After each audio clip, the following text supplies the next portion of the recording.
వేములవాడ పట్టణంలోని తిప్పాపూర్ 7వ 8వ వార్డులో మున్సిపల్ ఎన్నికల ప్రచారం జోరుగా సాగింది.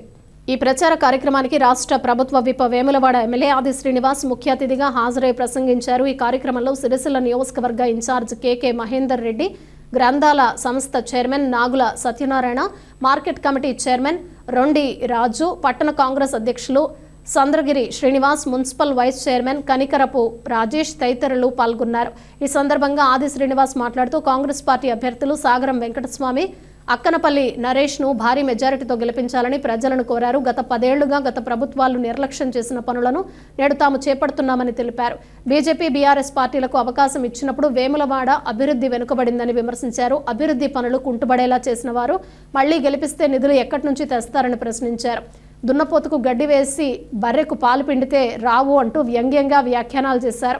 ప్రజలు తమ అమూల్యమైన ఓటుతో చేతి గుర్తుపై కాంగ్రెస్ పార్టీ అభ్యర్థిని గెలిపించాలని పిలుపునిచ్చారు.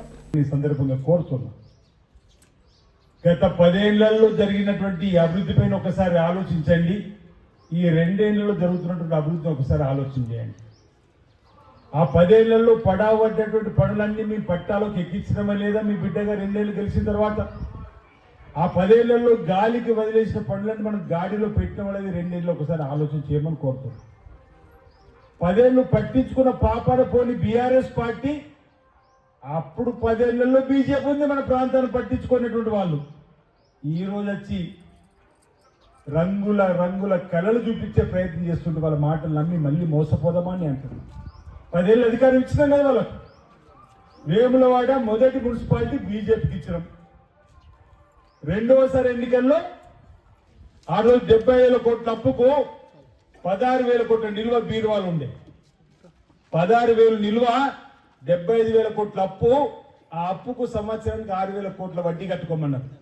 12 మంది ముఖ్యమంత్రులు పరిపాలించి 70 ఏళ్లలో ఏం చేసింది కాంగ్రెస్ పార్టీ అంటే 75,000 కోట్ల అప్పుతో 12 మంది ముఖ్యమంత్రులు పరిపాలించి శ్రీరామ్ సాగర్ ప్రాజెక్ట్ కట్టి, శ్రీశైలం ప్రాజెక్ట్ కట్టి, నాగర్ సాగర్ ప్రాజెక్ట్ కట్టి, జూరాల ప్రాజెక్ట్ కట్టి, కడియం ప్రాజెక్ట్ కట్టి, ఎల్లపల్లి ప్రాజెక్ట్ కట్టి, ఎంఎండి కట్టి, ఎల్ఎండి కట్టి, ఆ రోజుల్లో మనకు బియ్యం ఇచ్చే కార్యక్రమం, రాజీవ్ ఆరోగ్యశ్రీ, ఫీజు రియంబర్స్మెంట్ అన్ని చేస్తే 75,000 కోట్ల అప్పుతో ఆనాడు ఆ ప్రభుత్వాలు సంసారం వెళ్ళదీసినాయి.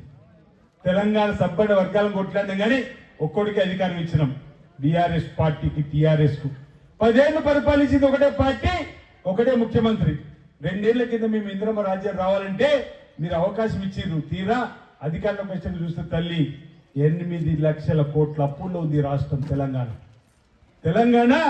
8 లక్షల కోట్ల అప్పుల్లో. నిన్నటి మొన్న బీఆర్ఎస్ అంటున్నారు మీకు బాకీ పడ్డారు కాంగ్రెస్ పార్టీ అని. అరే, తెలంగాణ సమాజానికి 8 లక్షల కోట్ల బాకీ పెట్టింది బీఆర్ఎస్ పార్టీ అని చెప్తా ఉన్నాం మీ అందరికి. ఈ 8 లక్షల కోట్లకు మనం నెలకు 6,000 కోట్లు వడ్డీ కడుతుంటాం.